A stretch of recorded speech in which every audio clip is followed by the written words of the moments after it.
నమస్కారం. ఆంధ్రప్రభకు స్వాగతం. నేను లక్ష్మి.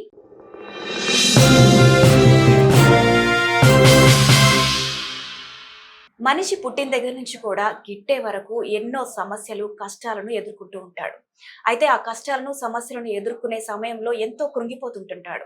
అయితే ఈ సమస్యలు కర్మఫలం కావచ్చు, లేదా గ్రహాల గమనం కావచ్చు, ఏదైనా కావచ్చు. ఇలాంటి సమస్యలు కానివ్వండి, కష్టాలు కానివ్వండి, ఓం శ్రీ శివశక్తి జ్యోతిష్యాలయం ప్రముఖ ఆస్ట్రాలజర్ గురూజీ సీతారామరాజు గారు మనతో ఉన్నారు. అయితే ఆయన అడిగి చాలా విషయాలు తెలుసుకోవాలి మనం. అలాగే కొన్ని విషయాలు ఇందులో మీకు సంబంధించినవి కూడా ఉండొచ్చు. సో ఈ ఎపిసోడ్ మొత్తం చూడండి, మీ సమస్యకు కూడా పరిష్కారం దొరకచ్చు. ప్రస్తుతం గురుగారు మనతో ఉన్నారు. నమస్కారం గురుగారు. ఓం నమ శివాయ. సర్వే జనా సుఖినో భవంతు. పరమేశ్వర కృపా కటాక్ష సిద్ధిరస్తు. చెప్తండి గురుగారు, మనిషి అన్నప్పుడు జీవితంలో ఎన్నో సమస్యలు, కష్టాలు ఎదుర్కొంటూనే ఉంటాడు. ప్రతి అడుగడుగున ఏదో ఒకటి జరుగుతూనే ఉంటుంది. సో కొంతమంది ఏంటంటే చాలా ఆ కష్టాలను ఎదుర్కోలేక కృంగిపోతూ ఉంటుంటారు. సో అలాంటి కొన్ని కష్టాలను ఇప్పుడు నేను మీకు చెప్తాను. ఉదాహరణకు పెళ్లి విషయం వచ్చింది అనుకుందాం.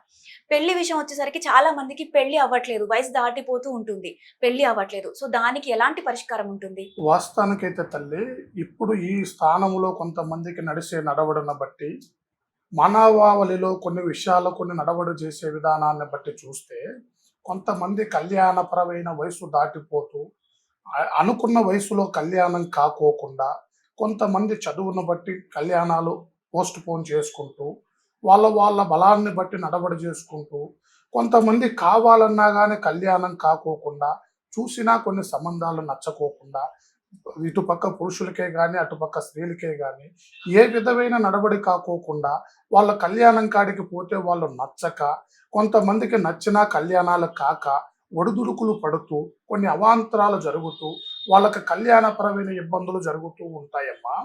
వాస్తవానికైతే ఈ కళ్యాణపరమైన సమస్యలు ఎలా ఉంటాయి ఏంటంటే, వాళ్ళల్లో ఉండవలసిన గ్రహస్థితి సమస్య కావచ్చు, వాళ్ళకు ఉండవలసిన దోష సమస్య కావచ్చు, వాళ్ళ కుటుంబంలో ఉండవలసిన కొన్ని గ్రహాల వల్ల జరిగే కొన్ని ఇబ్బందులే కావచ్చు, కానీ వాళ్ళ ఇంట్లో ఉండవలసిన కొన్ని కర్మఫలాలు, కొన్ని చేసిన సమస్యల వల్ల, చెడు ప్రభావాల వల్ల కూడా ఈ కళ్యాణాలు అటంకులు పడుతూ, వాళ్ళకి ఇబ్బందులు జరుగుతూ, అనుకూలత బంధన లేకోకుండా, అనుకూలమైన విషయాలు జరగకోకుండా అవాంతరాలు జరుగుతూ ఉంటాయి తల్లి. ఎందుకంటే వీటికి ముఖ్యంగా నాగదోష సమస్య వల్ల కళ్యాణం మీద ఎక్కువగా దెబ్బ పడుతూ ఉంటుంది. వాళ్ళకి ఆ దోష సమస్య ఉంటే, వాళ్ళకి ఆ కళ్యాణపరమైన టైము దగ్గరికి వచ్చినా కానీ, కళ్యాణ గడియలు పడ్డా, గ్రహస్థితి సహకరించిన, వాళ్ళకి ఆ మనుషులకు అనుకూలత లేకోకుండా, కొన్ని అవాంతరాల వల్ల ఇబ్బందులు పడుతూ, మనస్థితి, కుటుంబ స్థితి సరిలేక ఆ అక్షంతల సమయంలో వాళ్ళకి ఇబ్బంది జరుగుతూ, ఇబ్బంది పడుతూ ఉంటుంది. వాళ్ళకి పరిహార్థం అనేది, వాళ్ళకి ముఖ్యంగా కళ్యాణపరమైన స్థానంలో వాళ్ళకి కళ్యాణ గడియలు పడ్డాయా లేదా, వాళ్ళ స్థితి అనుకూలంగా ఉందా లేదా, వాళ్ళ జాతక స్థితిలో ఎలాంటి దిశ నడుస్తుంది, ఏ వయసులో ఏ గ్రహస్థితి అతనికి బలాన్ని నడిపిస్తుంది అనేది మనం గమనించి, వాళ్ళకు ముందు ముఖ్యంగా అంజన వేసి జాతక చక్రాన్ని పరిశీలించి, వాళ్ళలో ఉండవలసిన దోషాన్ని ముఖ్యంగా తెలుసుకోవాలి. వాళ్ళకి ఏ దోషం మీద నడుస్తున్నారు, ఏ గ్రహస్థితి మీద అతని అంశ నడుస్తూ ఉంది, వాళ్ళకి ఏం చేస్తే వాళ్ళ స్థితి బాగుపడుతుంది అనేది మనం ముఖ్యంగా అంజన వేయాలి.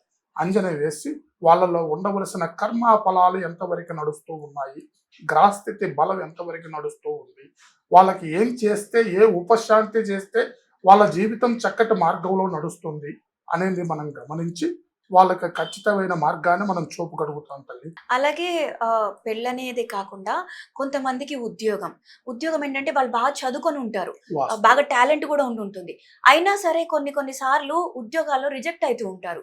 ఎందుకంటారు గురుగారు? వాస్తవానికైతే తల్లి, మనిషిలో ఉండవలసిన తెలివికి గ్రహస్థితికి సంబంధం లేదు.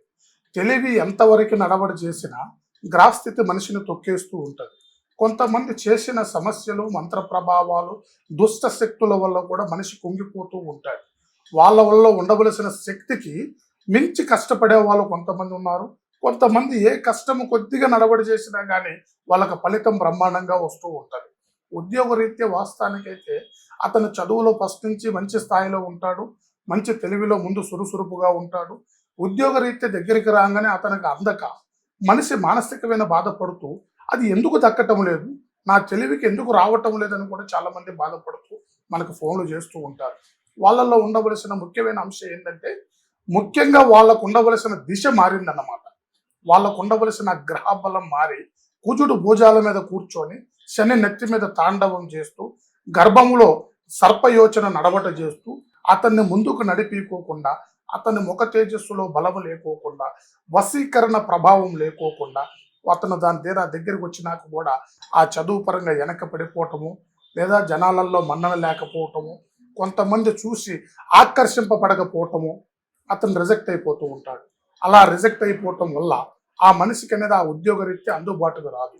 ఆ అందుబాటుకు రానప్పుడే ఖచ్చితంగా మనల్ని సంప్రదిస్తే వాళ్ళల్లో ఉండవలసిన స్థితిగతులు, యోగ ఫలితాలు, దివ్య తేజస్సు, మనిషిలో ఉండవలసిన గాతా బలం ఎలా ఉంది, అతను ఏ విధమైన నడవడిలో చేస్తే అతనికి జాబ్ దొరికే అవకాశం ఉంది, అతను ఏ దారిలో పంపిస్తే అతనికి ఖచ్చితంగా అది దక్కుతుంది అనేది మనం గమనించి, అతని తేజస్సుని గమనించి, అతని గ్రహస్థితిని సంబంధించిన విషయాలు మనం గమనించి, అతనికి ఈ తేజస్సు, ఈ బలము, ఈ ఏర్పాటు చేస్తే నీకు ఈ దిశలోకి పోతే బాగుంటుంది నాయనానని మనం ఖచ్చితంగా సలహా ఇవ్వగలుగుతాము.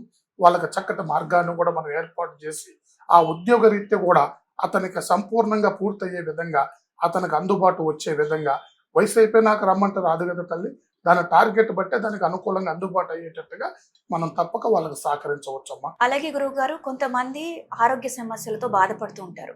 వయసు చిన్నదైనా కూడా పెద్దదైనా కూడా ఈ మధ్య కాలంలో ఈ ఉరుకుల పరుగుల జీవితంలో ఆరోగ్య సమస్యలు ఏవో ఒకటి వస్తూనే ఉంటున్నాయి. సో వాటికి పరిష్కారం ఏంటంటారు?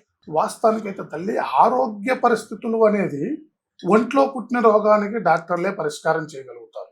ఒంట్లో పుట్టినా కానీ ఎన్ని మందులు మింగినా ఒంటికి పట్టకోకుండా, మనిషి ఎంత చేసినా కానీ కష్టాన్ని ముందుకు పోనీకోకుండా, అతను ఎంత శ్రమించాలనుకున్నా కానీ ఆ శ్రమ అతనికి సహకరించుకోకుండా, ఆ మనిషిలో ఉండవలసిన స్వభావ బలం అంటే ఇది సాధించాలని మనసులో ఉంటుంది, బాడీ సహకరించదు.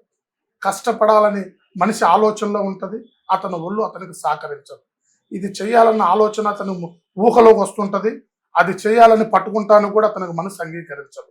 ఇది ఎందువల్ల జరుగుతూ ఉంటుందంటే తల్లి, కొంత దుష్ట సమస్యలు అంటే కొన్ని రకాలుగా చేసిన ఇబ్బందులు, కొంతమంది ఈర్ష్యా ప్రభావం, కండ్ల సూపు మీద ఇతని వల్ల కొన్ని రకాలుగా ఇబ్బంది జరుగుతుందనని వాళ్ళ కుటుంబంలో ఉండవలసిన కొన్ని బంధాలలోనే కొన్ని చెడు ప్రయోగాలు జరిపించటము, లేకపోతే అతని మీద దుష్ట ప్రభావం చేయటము, లేదంటే గ్రహస్థితిని బట్టి అతన్ని కుంగదీయటము, మనిషిలో ఉండవలసిన తేజస్సును పడగొట్టటము, అతని తెలివి అతనికి సహకరించుకోకుండా కొన్ని రకాలుగా మంత్ర దిర్బంధన చేసి, కొంతమందిని కట్టడి చేసి, వాళ్ళకి ప్రశాంతత అనేది కోల్పోయే విధంగా వాళ్ళని కొంతమంది కట్టడి చేస్తూ ఉంటారు తల్లి.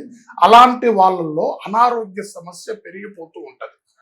ఏ రోగం అనేది బయటపడదు, అతని ఒంట్లో రోగం బయటపడదు, కానీ ఆరోగ్యం సహకరించదు. ఎన్ని హాస్పిటల్ తిరిగినా కానీ ఆ రోగం తగ్గదు. మనిషిలో నిరాశ పడిపోయి అతని జీవితం మీద అతనికే విరక్తి పుట్టి కొన్ని విధాలుగా బాధపడుతూ ఉంటారన్నమాట. వాళ్ళకే చెడు ప్రభావం జరిగిందని తెలుసుకోవాలి. దుష్ట సమస్యతోని చాతబడి, చెల్లంగి, బాణావతి ఇలాంటి దుష్ట సమస్యలు వాళ్ళకు జరిగి వాళ్ళను కొన్ని రకాలుగా ఇబ్బంది పరుస్తూ ఉంటాయి. అతను ఏ సమస్యకి గురయ్యాడు, ఏ శుద్ర పూజకి ప్రయోగానికి అతను గురయ్యాడు అనేది ముఖ్యంగా తమలపాకు మీద కానీ భూగర్భాంజనం వేసి వాళ్ళల్లో ఉండవలసిన లోతుపాతులు మనం గమనించి వాళ్ళకి చక్కటి పరిష్కారాన్ని మనం ఏర్పాటు చేసి సంపూర్ణ ఆయువారోగ్యవంతులను చేసి వాళ్ళలో ఉండవలసిన సమస్త సమస్యని సమూలంగా ఏర్లతో సాటి చేయొచ్చు తల్లి.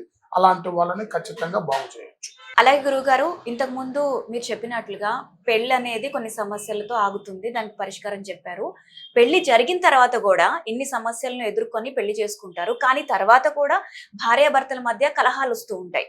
ఇవి ఎందువల్ల వస్తూ ఉంటాయి? వీటికి పరిష్కారం ఏంటి? ఈ భార్యాభర్తల విషయాలలో కళ్యాణపరమైన అయిన తర్వాత జరిగే ఈ మానసికమైన ఇబ్బందుల వల్లనే ప్రతి ఒక్క కుటుంబంలో కొంత అనుకూలత లేకోకుండా, మనశ్శాంతి లేకోకుండా, కుటుంబ స్థితులలో భార్యాభర్తల మధ్యలో కలహాలు ఎక్కువైపోయి వాళ్ళు ఏం చేస్తున్నారో తెలియని వాళ్ళ బాధలే వాళ్ళకి ఎక్కువగా కనిపిస్తూ ఉంటాయన్నమాట.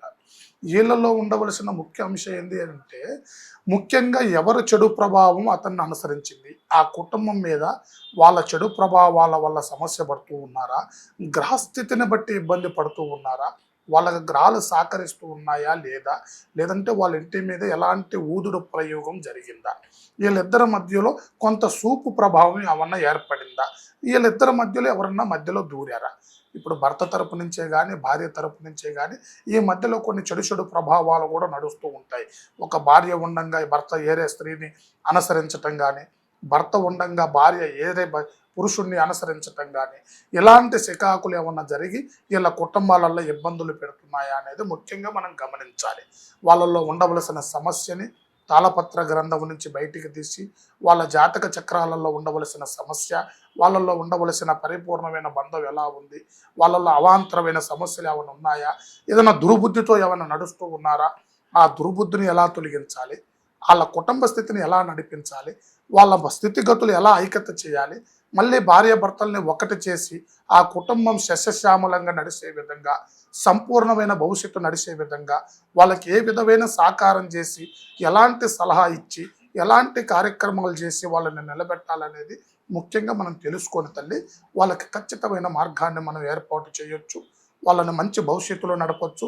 భార్యను చూసి భర్తకి, భర్తను చూసి భార్యకి ఒక అనుకూలమైన బంధం ఏర్పడే విధంగా, చెడు ప్రభావితమైన సమస్యలు లేకోకుండా ఎవరైనా మధ్యలో దూరినా కానీ వాళ్ళని కట్ చేసి వాళ్ళకి మంచి మార్గాన్ని ఏర్పాటు చేసి వాళ్ళ జీవితాన్ని పిల్ల పాపలతో సుఖశాంతులతో వర్ధిల్లే విధంగా తప్పకుండా సహకరించవచ్చమ్మా.